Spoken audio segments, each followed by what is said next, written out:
Well, I'm Sahvanna Jaquish, obviously, and I went to LSU, so Yeah. that was just amazing being there. Oh, a little hard. That's all right. Oh, touch, have some touch. Oh, I didn't even see the pin. That's why. That was straight though. Yeah, it was for right sure. there. Yeah. Man, so yeah, Louisiana was fun. Oh, yeah. It was a big change because I'm from California Yeah. to begin with. So, but I wanted to go to a college where I can experience like something different, like different culture, different people, different food. Like, I'm really into that. I feel like that's why I like to travel a lot too. Yeah. But yeah, I went there for 4 years. I'm the only four-time All-American at LSU. So freshman That's year all the sweet. way to senior year, made it. Went to the World Series 3 times. That was insane. That Freaking the culture, insane. yeah. Still like the most electric field and like atmosphere I've ever played in was the World Series for sure. Okay, yeah. But yeah, that's about it for my college years. Yeah, my brother played down there, so he went to Louisiana Monroe. Really? And yeah, so he played at the box, and I went down there and watched him play, and the environment down there is insane. Yeah. They love their sports for sure. Oh yeah. So Like born bred and Yep. water fed. Yeah, exactly. Sports. Yeah. Which is cool because in Louisiana you get so many different people. There's like the country guys, Yeah. And then some of the city. and then like the I don't know, like the bayou is just different too. So then you have yeah. those type of people. So I just learned a lot over there. Yeah.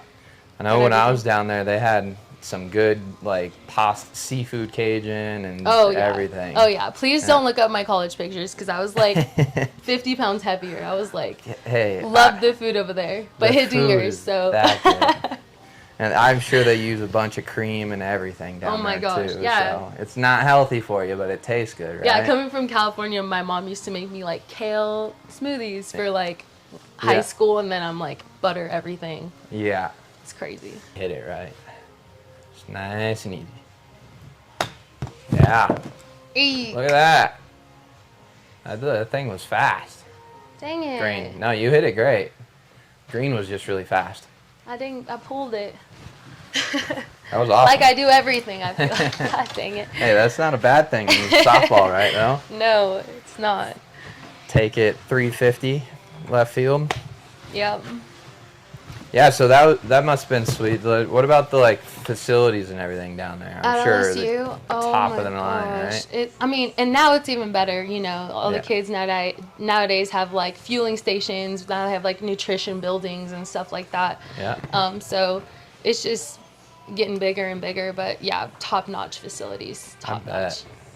But I feel like in Baton Rouge there was really nothing else around but I think that's what I liked about it is like I hopped off the plane in Baton Rouge and everyone was in purple and gold. Yeah.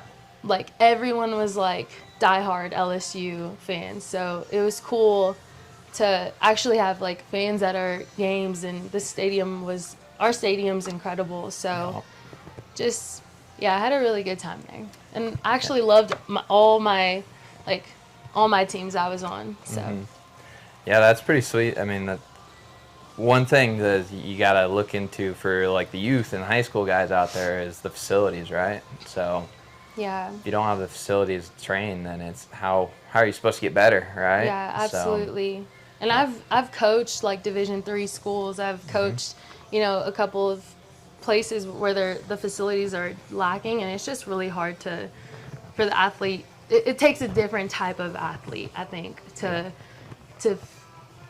find a way to be successful on their own without having, the top-notch stuff. But much respect for those athletes too, Oh yeah, yeah. Because after Garden, I went to a D2 in South Carolina. So, and it was called Coker College, and our facilities were behind the time, but I found a way. I copied my coach's key and got into our indoor facility at midnight you. just to hit and If whatnot. he listens to this, he's not gonna be too happy. Sorry, about it. coach. Good thing is he's from like the 70s and he's not too technologically savvy, so.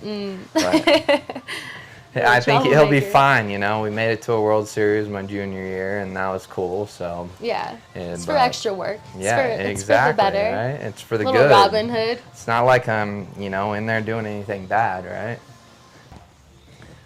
Yeah. So California, you guys got warm weather and everything too. So you guys get to play year round.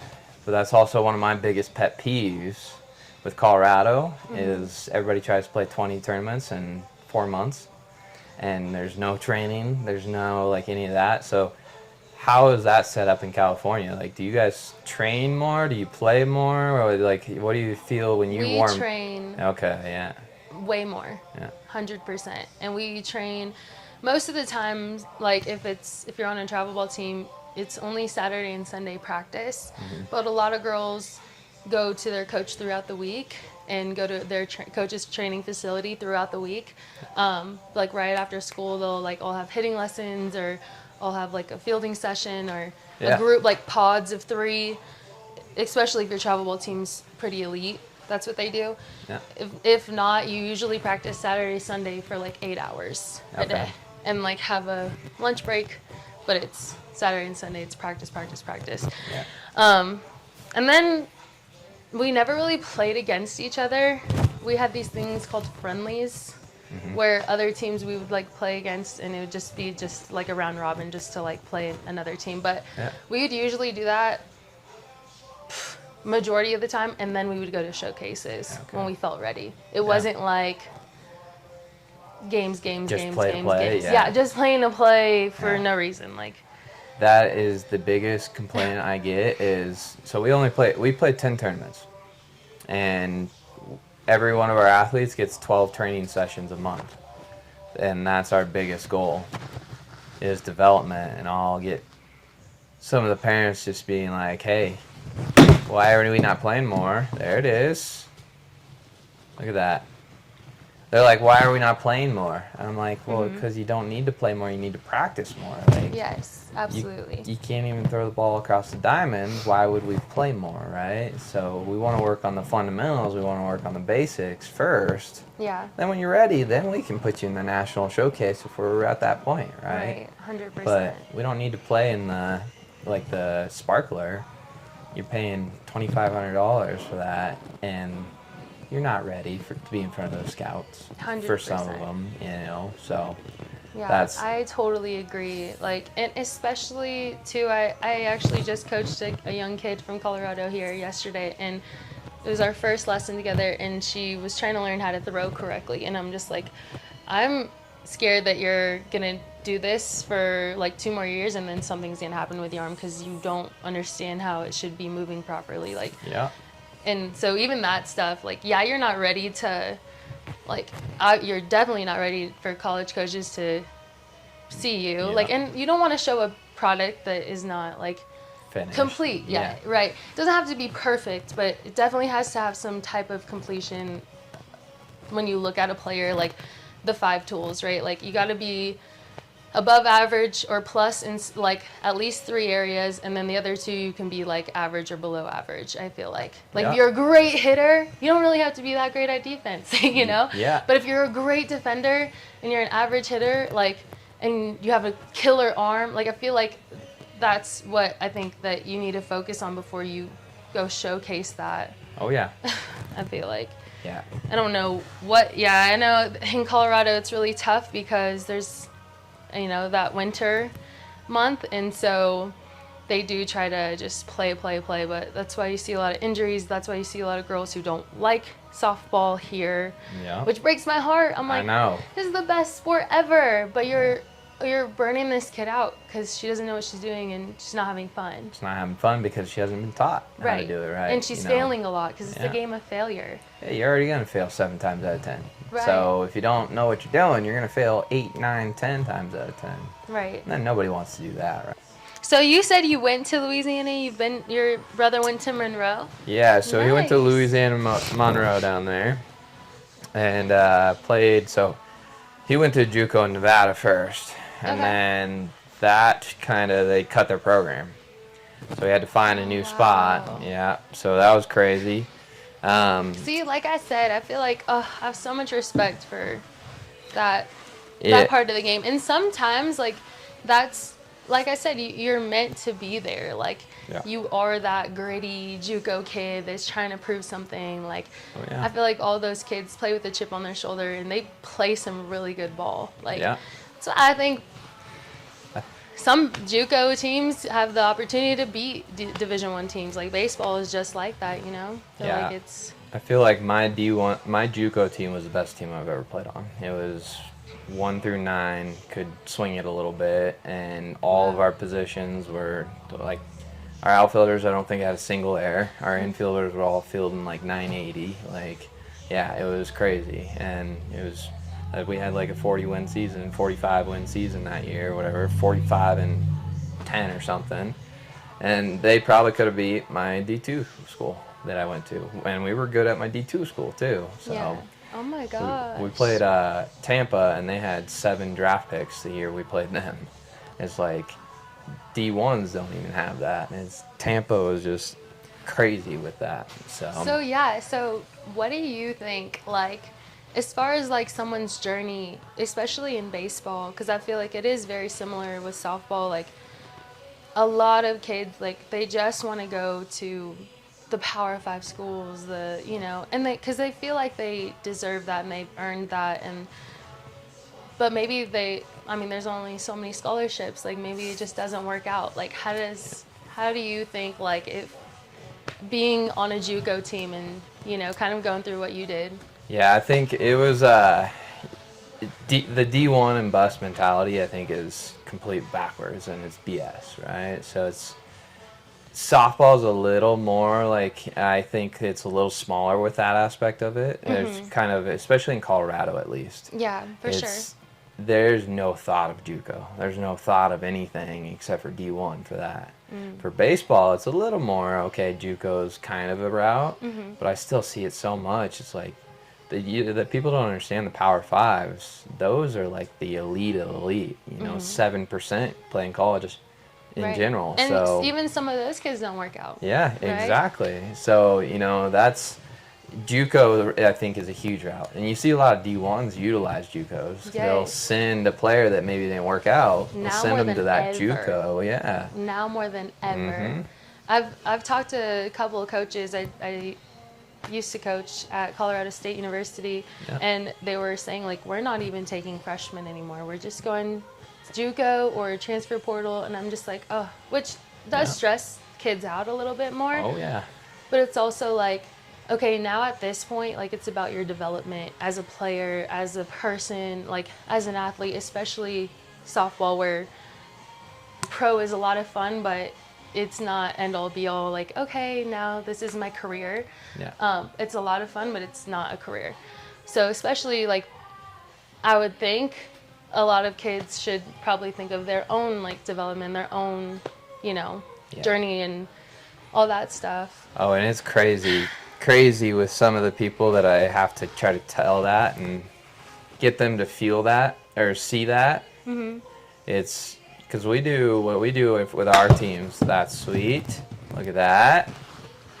Definitely a drill girl. Yeah, there it is. Ask my teammates. They're Drills. like, all right, stop. You haven't hit, like, off a live pitcher. I'm like, I just love feeling, like, isolating my movements, different parts of my swing, and then I like putting it all together. Same way. I hit so much on tee and then get to front toss for maybe a little bit, and then finally we'd hit a little machine. And Yeah, it's like, I'm a tee girl. I love a tee party. 70% machine, or 70% tee, and then 20 front toss, and then 10 machine. That was always me. Yeah, Yeah. I love that. Because I get tired, too, swinging full and having that intent every time, like, because I want to, right? So for me, when I do even front toss, it's like I am locked in, like, every pitch. Every pitch, I'm either go, no go, and trying to feel like that perfect swing for that pitch, right? And so I think that that's a lot of brain power for me, and I'm not just like a brain dead swing type of girl. It's so hard to hit off live pitching and machine and make mechanical adjustments and like feel where you're at. Yeah. At that point, you just got to be on time and Just be compete. athletic. Yeah, Right, and you're compete. competing at Yeah. that time. Yeah. Yeah. A lot of people don't understand that too, how there's like a good balance between, okay, I'm going to focus on my mechanics, I'm going to really be intentional about like what I want to feel, and then now I'm in compete mode and like Just- it's going to happen, Yeah. right? Like I want to feel that while I'm competing and striking the ball. Like Yeah. I don't know if a lot of people get stuck in mechanical world. Yeah. Yeah, I think you have to have that balance of it all. Be able to flip the switch almost. Damn it. You're all right. That's not terrible. No. So now let's do like two-handed with the same drill. Okay. So it's basically what you're going to do here is you're just going to get both hands on the club. So also, how are you holding the club? Let's look at that. Just like a bat. So interlock your pinkies for me Okay. and your index. Yep, just like that. And we're just going to basically set that angle right away. So we get those hands all the way as far forward, bend that wrist back. Yep, and then we're just going to go straight back and just chip it there like that. Just really hold that finish too and turn through this a little bit as you go. Good. So I think on this one, for me, if you jump to the other side here, I'll show you one. Yeah. For what I feel on this one is like, when I go through it, I'll then just kind of like point this to my pocket. So, and it's not all arms or anything, it's just me turning my body all the way through. So, just kind of set that angle, and then it's just there and turn through it as I go. Connection is insane. Yeah. Ugh. Crazy. See, this is fun too, because a lot of people are scared to do golf because they're like, oh my God, it's going to mess up my softball swing or my baseball swing. When it's like, no, these are just drills teaching you like different things, like How to move connection yourself, and how to move. It's all like kinesthetics and like. Yeah. Yeah, the best hitters in the world are the best movers, right? Right. Athletic movements. Exactly. All right, just nice, easy. Not bad. Now try to stay a little more, try to scrape the ground a little longer after contact. Yeah, I'm definitely trying to look at where it's going. Yeah, so basically hit here and just keep scraping the ground through as you go. Okay. Yeah, that's a good cue.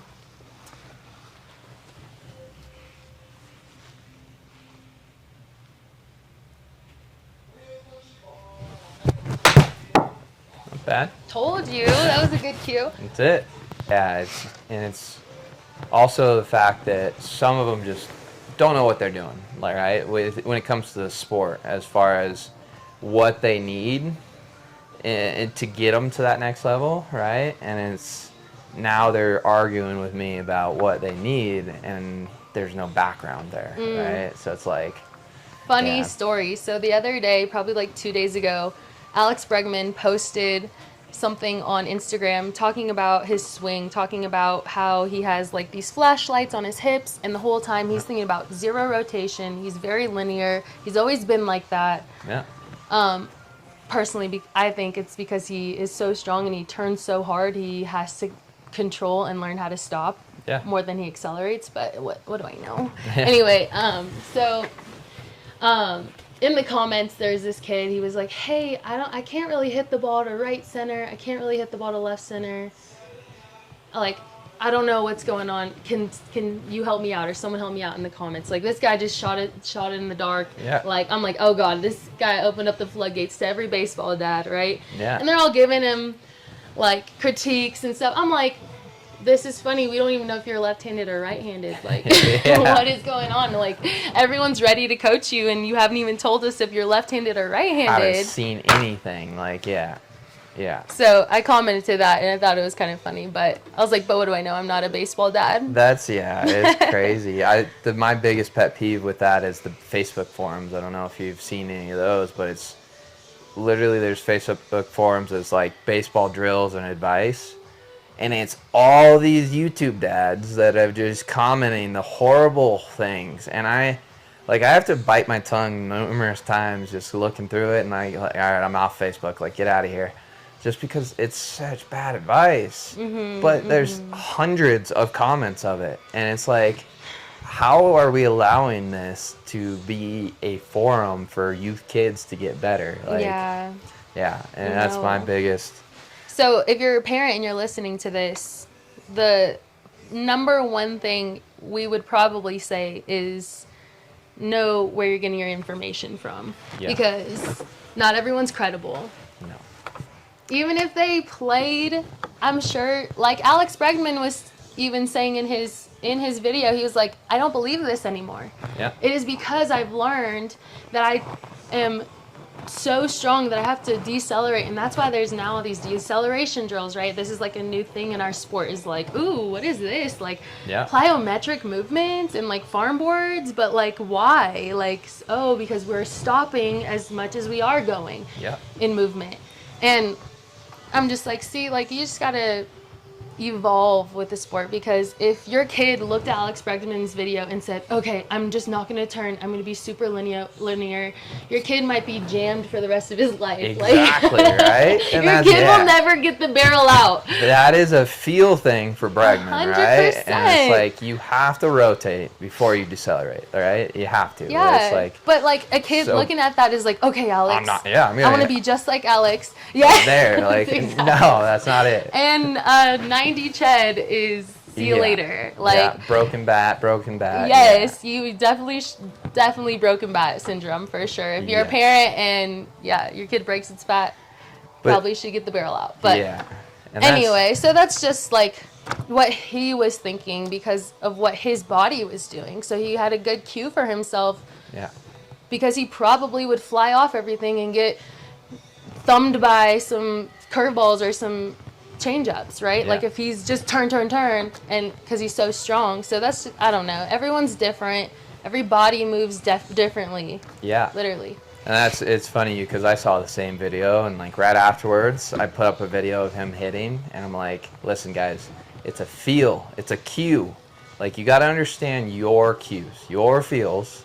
What works for him is not going to work for you. Like, Yeah. it's every hitter has core fundamentals, right? Yes. They get to a certain point, they get to a good launch, right? They start with their hips, they do all that stuff. If you're a guy that flies off the ball, then your cue should be like Alex Bregman's, right? Stay facing the plate, Yeah. right? Or whatever. For most youth hitters, though, that is not the issue.